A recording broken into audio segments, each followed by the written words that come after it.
Au sommaire de ce 13h, le meeting animé à Madinani par le chef de l'État, le président Alassane Ouattara a tenu à remercier les populations pour leur engagement. Il les a aussi invités à la cohésion et au rassemblement pour le développement de leur localité.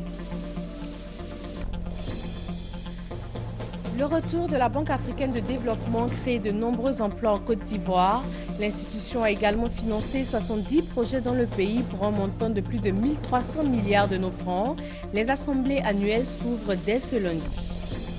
Les maquettes pédagogiques des licences professionnelles remises au ministre de tutelle, l'Union patronale de l'enseignement supérieur privé entend ainsi donner une nouvelle orientation au système de formation.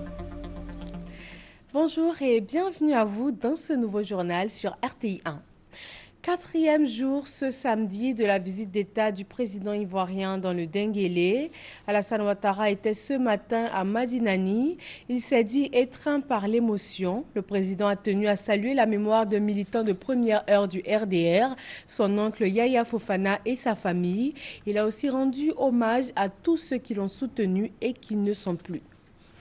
Je vous propose maintenant un extrait de l'intervention du chef de l'État pour cette étape de Madinani qu'il a qualifiée de visite familiale.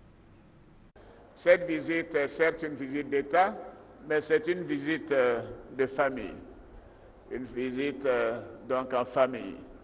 Donc je n'ai pas besoin de vous faire un discours. Et comme d'ailleurs vous l'avez bien compris, vous n'avez pas également eu besoin de me faire des doléances. Car vous savez que ce que vous souhaitez, c'est ce que je souhaite également pour Madinani et le département. Et je voudrais profiter de cette occasion pour féliciter le gouvernement pour l'important travail qui est fait dans tous les domaines, que ce soit le domaine de l'amélioration des infrastructures, comme vous l'avez dit, de la santé, de l'éducation, de l'eau, de l'électricité. Et ceci montre bien que ce gouvernement est au travail pour faire avancer la Côte d'Ivoire, pour que les Ivoiriens aient de meilleures conditions de vie, comme je l'avais promis quand j'étais en campagne ici. Merci pour votre soutien et ce travail, nous allons le continuer. Nous allons le continuer ensemble, notamment avec le RHDP, car c'est grâce à cette alliance que nous avons pu faire au cours des 4 dernières années, ce qui est admiré de partout, partout en Afrique et partout dans le monde. Et les enfants d'Houphouët-Boigny se sont retrouvés et grâce à cette alliance, la Côte d'Ivoire fait des progrès exceptionnels. Je voudrais profiter donc de cette opportunité pour saluer à nouveau mon aîné, le président Henri Konan Bédié, oui, pour sa décision de me soutenir, non seulement en 2010, mais de me proposer comme candidat des partis de l'Alliance des Oufouettistes. Et je salue bien évidemment tous les partis membres du RHDP qui ont accepté cet appel et qui m'ont proposé ainsi et qui m'ont investi comme leur candidat à l'élection présidentielle d'octobre 2015. Comme vous le savez, cette investiture a eu lieu à Abidjan le 25 avril et je sais que le Denguélé était dignement représenté. Et merci pour votre grande participation à ce grand événement. Parce que l'union fait la force. Donc, unis, nous nous sommes mis au travail. Et je voudrais, de Madinani, encore appeler à l'union de tous les Ivoiriens, au rassemblement de tous, pour que nous puissions atteindre notre objectif de faire de la Côte d'Ivoire un pays émergent à l'horizon 2020. Après l'étape de Madinani, c'est Séguélon qui va accueillir le cortège présidentiel dans l'après-midi. 1964-2014, 50 ans que la Banque africaine de développement BAD lutte contre la pauvreté en Afrique. L'institution a financé en Côte d'Ivoire 70 projets à hauteur de plus de 1300 milliards de francs CFA et la BAD offre en plus des emplois aux Ivoiriens. Noël Niagno. La Côte d'Ivoire et la BAD, c'est d'abord l'établissement du siège en 1964.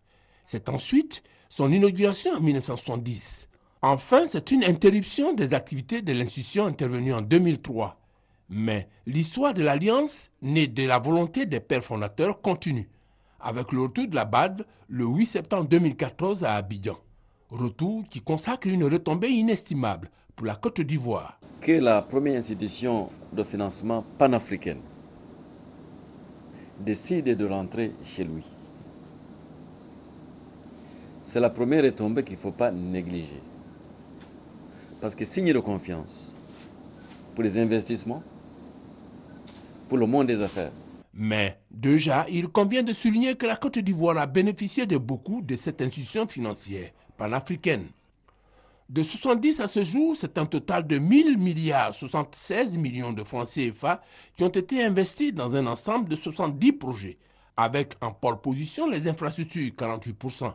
Une illustration à ce niveau, le pont Henri Konan Bédié. Puis suivent l'énergie, 36%. L'exemple à ce niveau, c'est la centrale thermique d'Azito. Le transport, 26%. Le développement humain, 18%. L'eau et l'assainissement, 12%. Avec comme exemple le bassin du Gourou. L'agriculture et le renforcement des capacités, 11%. Pour l'agriculture, notons les projets Soja et Badouès, puis récemment le projet d'appui aux infrastructures agricoles dans la région de l'Indénié-Guablé. Enfin, les télécommunications, 10%. Au-delà des investissements, le partenariat Côte d'Ivoire Banque africaine de développement, c'est aussi de nombreux emplois pourvus ou à pourvoir. La banque recrute partout dans le monde. Quand vous regardez ici autour, nous avons un staff qui vient de partout, de l'Afrique, de l'Asie, de l'Europe, de l'Amérique. Et nous prenons les meilleurs partout. Nous avons beaucoup des Ivoiriens de grande qualité qui travaillent chez nous. Et nous attendons à recruter encore davantage. Mais cela en compétition avec d'autres Africains et d'autres pays partenaires de la banque. La BAD et la Côte d'Ivoire, c'est une alliance, mais au-delà, c'est un mariage de raisons pour l'intérêt des peuples de Côte d'Ivoire et par extension, le peuple africain. Et vous le savez, la BAD est de retour en Côte d'Ivoire. La 50e édition des assemblées annuelles de l'institution va se tenir ici à Abidjan du 25 au 29 mai. Juliette Ouéa a rencontré les agents de la BAD déjà réintégrés dans le pays. C'est la réintégration entière et effective pour les quelques 1500 agents de la Banque africaine de développement en fonction en Côte d'Ivoire. C'était pas évident, aller 11 ans après revenir, c'était pas évident, mais ça a été planifié et les autorités de la BAD ont fait de telle sorte que ça se passe vraiment bien. Le retour à Abidjan a en effet commencé graduellement à partir d'octobre 2013 avec l'arrivée des équipes chargées de la préparation et de l'accueil des autres membres du personnel. Janvier 2014, dernière arrivée des autres agents de l'institution bancaire. L'un des enjeux pour la Banque africaine de développement était d'abord de gérer la situation du logement pour son personnel. Au niveau de l'éducation, l'école américaine et les lycées français ont été entièrement rénovés pour la rentrée scolaire 2014-2015. La famille s'est vraiment adaptée parce que Abidjan nous manquait.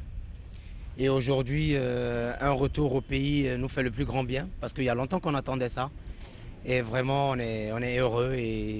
Aujourd'hui, les agents de la BAD préparent activement les assemblées annuelles 2015 de l'institution.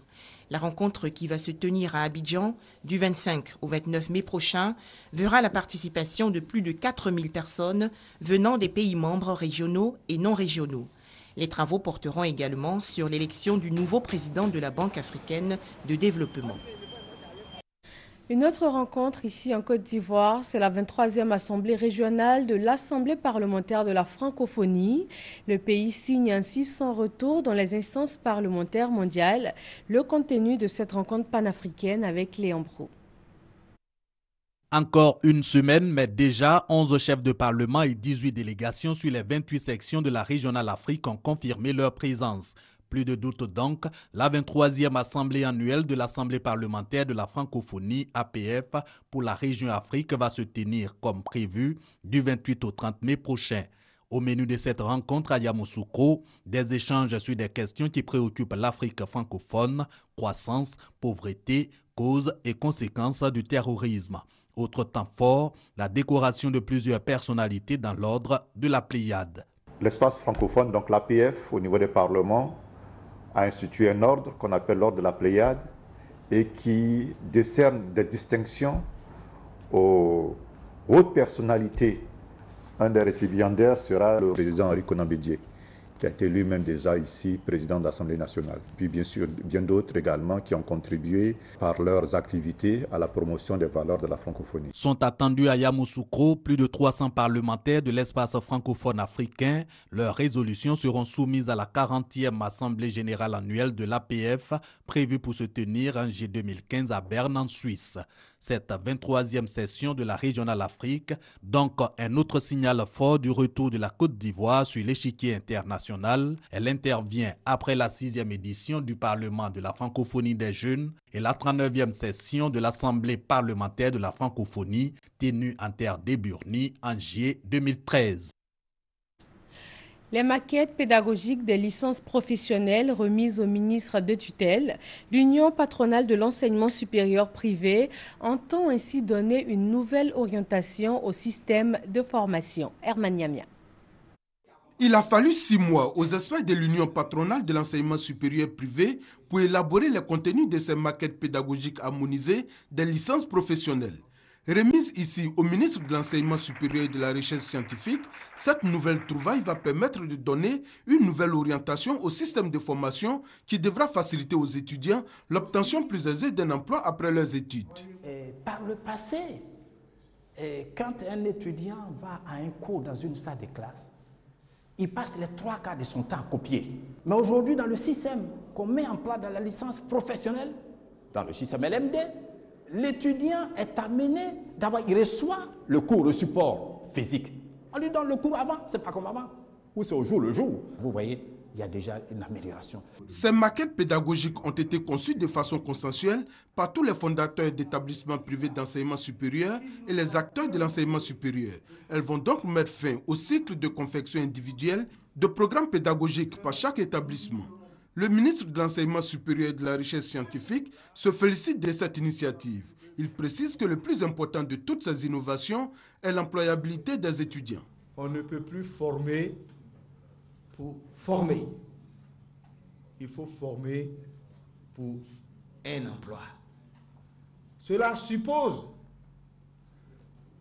qu'avant même de donner la formation, vous avez déjà identifié les partenaires, les entreprises pour lesquelles vous avez décidé de former. Ces maquettes pédagogiques conçues en 6 volumes comprennent les 25 filières de formation de l'enseignement supérieur. Fin hier vendredi du 4e congrès extraordinaire du Front populaire ivoirien FPI, Pascal Affi-N'Guesson, l'actuel président, a été désigné candidat du parti à la présidentielle d'octobre prochain. Affi-N'Guesson a joué la carte de l'apaisement et lancé un appel au rassemblement au sein du Front populaire ivoirien. Le reportage de Gabriel Zani. Sans surprise, Pascal Affi-N'Guesson portera les couleurs du Front populaire ivoirien à la prochaine présidentielle. Il a été désigné comme candidat le vendredi 22 mai à la fin des assises du parti tenues au Parc des Sports de Treichville à Abidjan.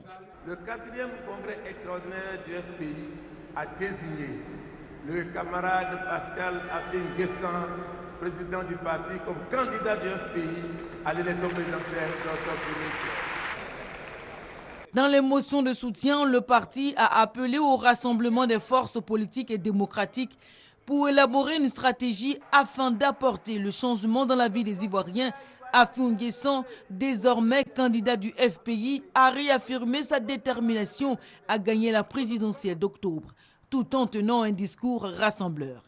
Allez-y dire que le Front populaire ivoirien s'est levé pour réconcilier les fils de ce pays, pour que demain, il n'y a plus de fils du Nord, ni de l'Ouest, ni du Sud, ni de l'Est, ni du Centre, mais des Ivoiriens rassemblés, mobilisés dans un même élan pour la reconstruction du pays. Notre principal défi, le principal message que nous devons apporter à nos parents, c'est que le Front populaire ivoirien est déterminé et debout pour la réconciliation nationale. Ce congrès très attendu par les militants vient de poser les jalons d'une nouvelle ère, selon Afim Guesson, l'ère de la réconciliation nationale, axe majeur du programme du gouvernement adopté au terme des travaux. Mais la leçon que retient le candidat du FPI, c'est la démonstration de la vitalité du parti qui ouvre ainsi la voie à la reconquête du pouvoir. Sortis de 992 ex-combattants du centre de resocialisation de Mbayakro, ils ont été formés au civisme et à la discipline et ils ont reçu un soutien psychologique et financier pour un retour durable à la vie civile. Christelle Ménan.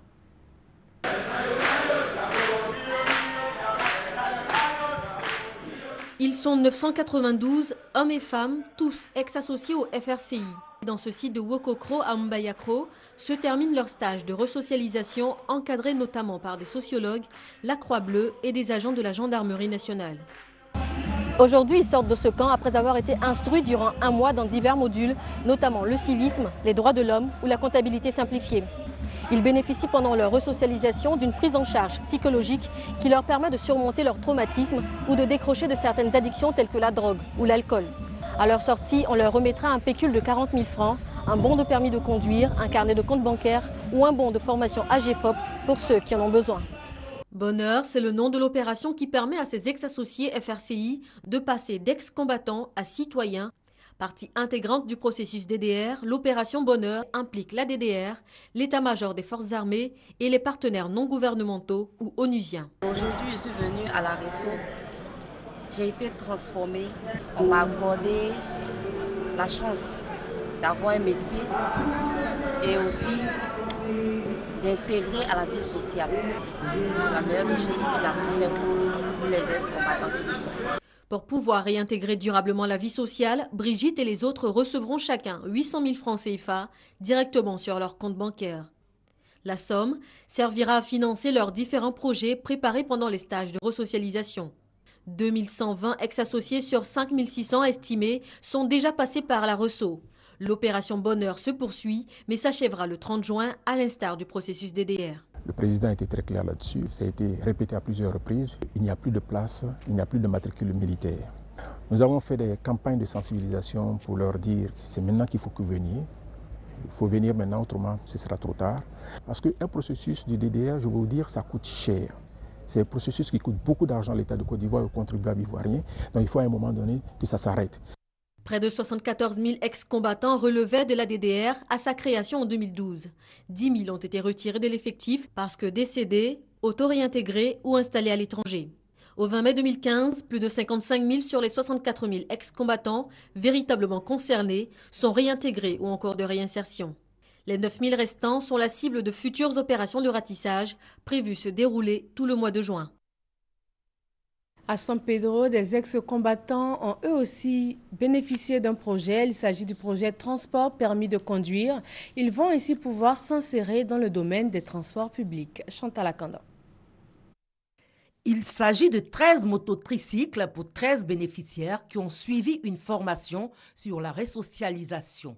Aujourd'hui, ces ex-combattants de la région de San Pedro peuvent se prendre en charge sans forcément être dans l'armée, à travers des activités comme le transport de marchandises et de biens à travers la ville. C'est donc en présence des autorités administratives, du coordonnateur des Nations Unies, des chefs d'unité de commandement et de la chefferie traditionnelle que les 13 bénéficiaires ont reçu les clés et les permis de conduire de ces engins. Au nom des bénéficiaires, Jean-Marie Madousseri a traduit la reconnaissance des ex-combattants de la région de San Pedro au chef de l'État pour ses actions de développement à leur profit. Quant au chef du bureau régional de la DDR, Zoumana Koulibaly, il a invité les ex-combattants encore hésitants ou réfractaires à déposer les armes avant le 30 juin prochain, date à laquelle prend fin le processus de désarmement, de démobilisation et de réintégration des ex-combattants. L'opération Zéro déchet plastique en Côte d'Ivoire est une campagne initiée par les producteurs d'eau agréés en Côte d'Ivoire. Ils sensibilisent les Ivoiriens au ramassage des déchets plastiques et surtout à l'assainissement de leur cadre de vie. Frédéric Oulaï, Franck Quadio. Le syndicat national des producteurs d'eau agrée de Côte d'Ivoire veut accompagner le gouvernement dans son combat contre les sachets plastiques. Une opération de ramassage donc dans les communes et villes de Côte d'Ivoire.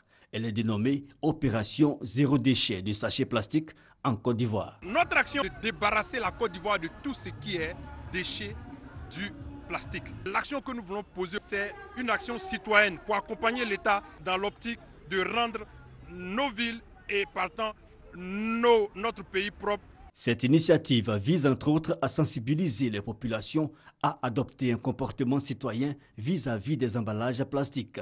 Notons que cette caravane de sensibilisation sillonnera les communes de Yopougon, du Plateau et plusieurs villes de l'intérieur. Direction Fondi, un village de la sous-préfecture de Yamoussoukro. Le village est désormais électrifié grâce à sa mutuelle et de nombreux projets sont en cours de réalisation. Eugène Atoubé. De tous les villages qui ont en partage l'autoroute, Fondi peut se targuer d'être l'outil à la meilleure enseigne. Dans ce village, on compte au total 120 poteaux électriques, dont une grande partie est implantée sur le site nouvellement loti pour l'extension du village.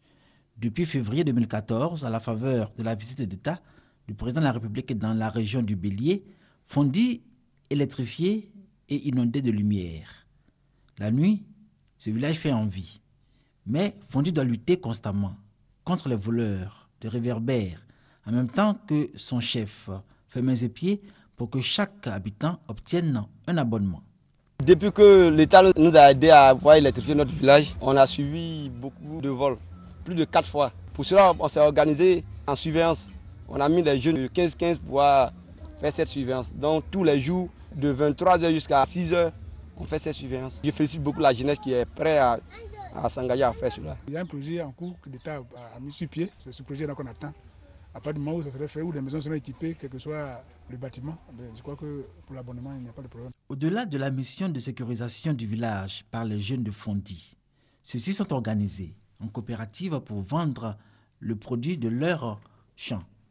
Mais ces jeunes sont confrontés à un problème de commercialisation et ne tirent pas vraiment profit de leur labeur. Les femmes de Fondi, elles aussi, vivent cette réalité.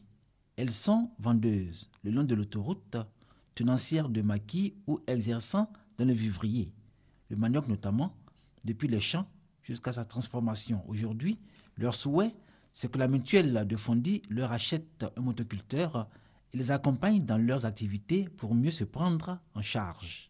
Nous, les femmes de Fondi, on veut une broyeuse et puis les matériels pour faire notre travail. Et puis les jeunes filles qui ont fait la couture, il y a d'autres qui ont fait la coiffure. Donc on veut qu'ils n'ont qu'à nous aider pour aller de l'avant. La mutuelle de développement de Fondi voit loin, voit grand et elle veut s'appuyer sur la chefferie pour susciter chez les cadres et toutes les composantes de la population l'action. Il est important de voir comment nous pouvons aider nos jeunes à acquérir des outils pour le développement de l'agriculture. Il y a un besoin énorme de logement à Yamoussoukro. Et comme Fondi est à proximité, à quelques 5 minutes de Yamoussoukro, une solution pourrait être trouvée à Fondi. Nous avons mis sur place une stratégie pour que les enfants même de Fondi, les fils de Fondi, puissent entrer en possession d'une parcelle de terre pour construire. Depuis son électrification, Fondi poursuit sa marche vers le progrès et le développement, avec toutes les commodités de village moderne. Une école de 6 classes, déjà visible, avec logement de maître, œuvre collective du district de Yamoussoukro et la mutuelle de Fondi. Un mot de sport, c'est officiel, Hervé Renard n'est plus le sélectionneur de la Côte d'Ivoire. La Fédération ivoirienne de football FIF a accepté vendredi, à la demande d'Hervé Renard, de mettre fin de façon anticipée à son contrat. Anja Sokro. Hervé Renard ne commandera plus le banc de touche des éléphants de Côte d'Ivoire. Il avait pour mission essentielle de rebâtir une équipe nationale. Et l'horizon qu'on s'était fixé, c'était l'horizon de la CAN 2017. C'est pour ça qu'on lui avait fait un contrat de deux années avec possibilité de reconduction. Donc la première chose que nous avons fait, c'est donc exprimer notre regret que cette collaboration doive s'arrêter de façon anticipée. Après avoir brillamment remporté la CAN 2015 avec les éléphants, Hervé Renard veut s'attaquer à de nouveaux challenges. En ayant remporté 2 titres en 2012 et en 2015, je me suis dit que, d'une part, je vous l'avoue sincèrement, il me serait difficile de faire mieux sur ce continent. Et je me suis dit qu'il était temps de relever d'autres challenges, c'est-à-dire côtoyer le plus haut niveau de ce qui se fait en club en Europe. Hervé Renard est fortement pressenti pour remplacer René Girard au poste d'entraîneur de Lille en Ligue 1 française. Les dirigeants de la FIF ont accédé à sa demande de partir sans révéler les conditions de cet accord avec leur ancien employé. La fédération a pour sa part déjà entamé des démarches pour trouver un successeur à celui qui, 23 années après, a offert une deuxième Coupe d'Afrique des Nations à la Côte d'Ivoire. Revenons pour finir en images sur ce 4e jour de la visite d'État du président ivoirien dans le Denguélé. Alassane Ouattara était à Madinani ce matin où il a animé un meeting. Après cette étape, c'est Séguélon qui va accueillir le cortège présidentiel dans l'après-midi. Merci d'être resté avec nous. Très bon après-midi sur RTI 1.